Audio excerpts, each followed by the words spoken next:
In this video, we'll show you how to replace your front left brake hose on your Ford F-150. This is located in the front of the vehicle and attached to your brake caliper. Let's get started. Go ahead and remove our hub cover. And we can remove the lug nuts with a 21 millimeter.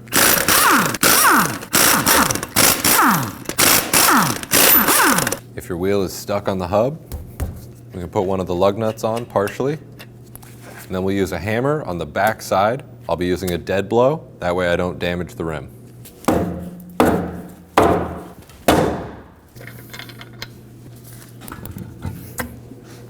Before we can remove our brake hose, we want to make sure that all 4 bleeder screws on our calipers will open up. If these don't come loose, you can't bleed the system, and you'll need to replace the brake caliper. I'll be using a 3/8 line wrench, but you can certainly use a regular wrench, or a socket is great for making sure this will not strip out.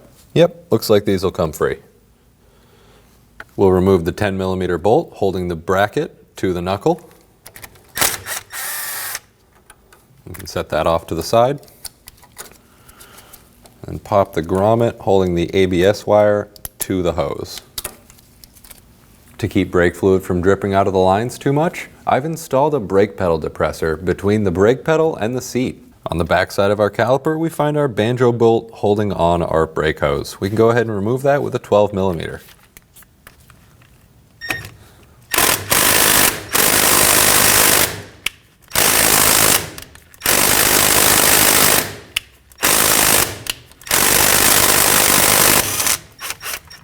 You will get some fluid dripping out of this when you loosen it, so you want to have a receptacle to catch any of the brake fluid.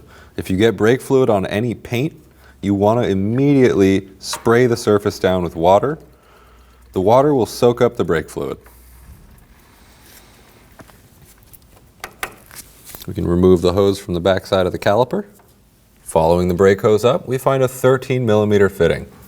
I'm going to use a line wrench for this. You can use a regular wrench, but a line wrench will not strip it out as easily as a regular wrench. Start to work this loose. If the upper portion of the line does move with the fitting, you can go ahead and take the shim out and just rotate the hose from the bottom instead of the nut up here.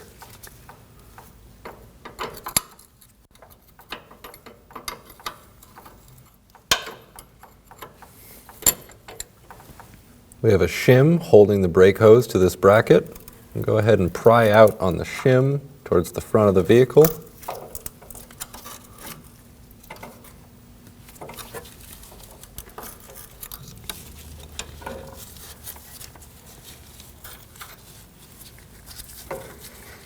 Once you remove the shim, go ahead and remove your brake hose. Now I'm just going to use a little bit of brake cleaner and a rag to clean up the bracket before I install the new hose.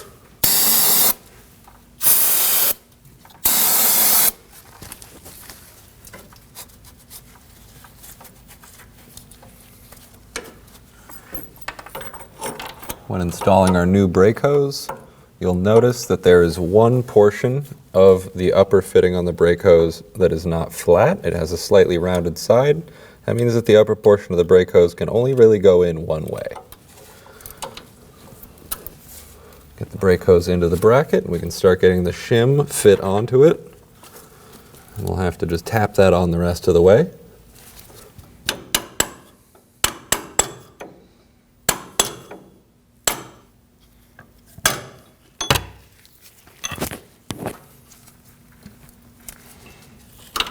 You can get the line fitting lined up with the hose fitting.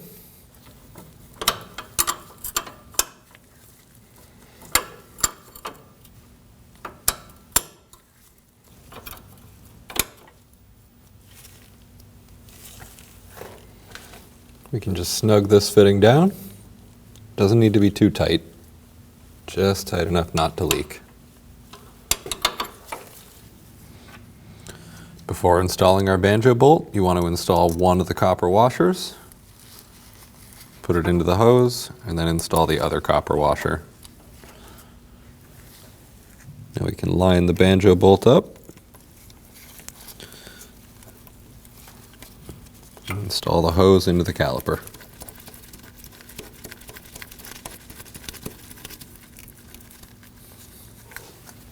We can go ahead and snug down the banjo bolt. You want to make sure that it's tight enough that it's not going to leak, but not so tight that you strip it out. We can go ahead and get our bracket lined up on the knuckle.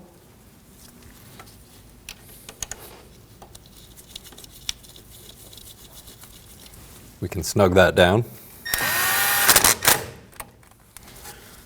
and install the grommet into the clip on the brake hose.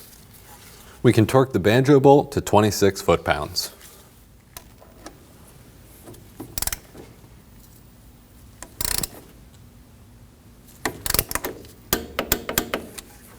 Now that we've installed our brake hose, we can go ahead and remove the brake pedal depressor.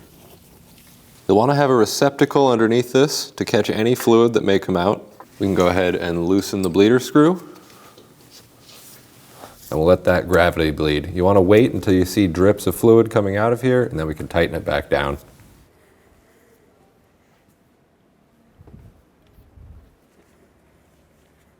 You can tighten that back down.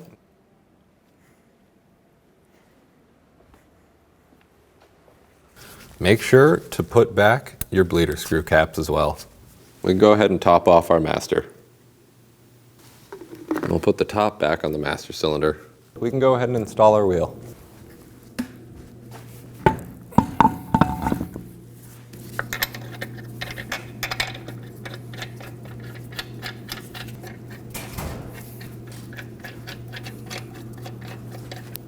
We'll go ahead and snug those down in a crisscross pattern with a 21 millimeter.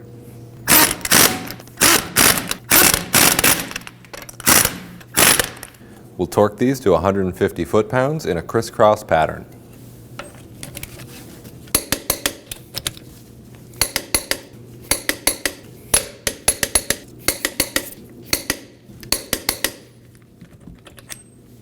We can reinstall our hub cover.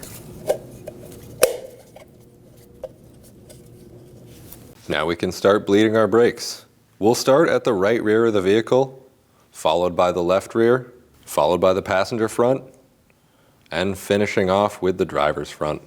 We'll be using an 11 millimeter wrench, and it's good to use a receptacle with a hose to catch any of the fluid.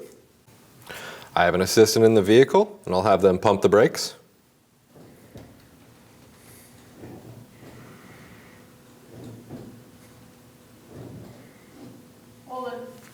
With the assistant holding their foot on the brake, we can go ahead and break this loose.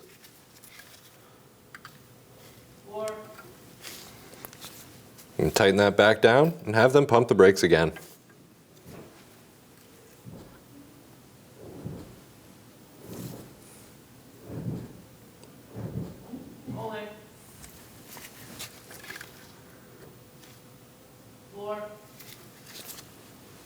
Repeat this process until there's no more air bubbles in the line. We can remove our hose from the bleeder screw and remove our wrench. We'll clean up this area with a little bit of brake parts cleaner, and we'll reinstall the bleeder screw cap. And we'll do the same on the driver's side. Now that we've finished our second caliper, we can go ahead and top off our master. Don't forget your cap. We can attach our hose to the bleeder screw, and we'll use our 3/8 line wrench to loosen this bleeder screw. We can have our assistant in the vehicle pump the brakes.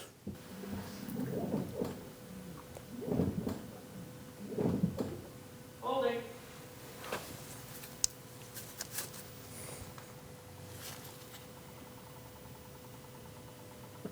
Floor. Pump.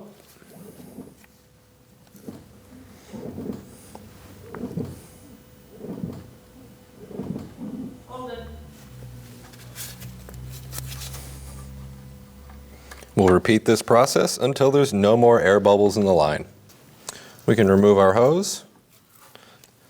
You want to be careful not to drip any brake fluid anywhere. If you do get brake fluid on any paint, you want to immediately get some water on it. We'll clean off the brake fluid with a little bit of brake parts cleaner.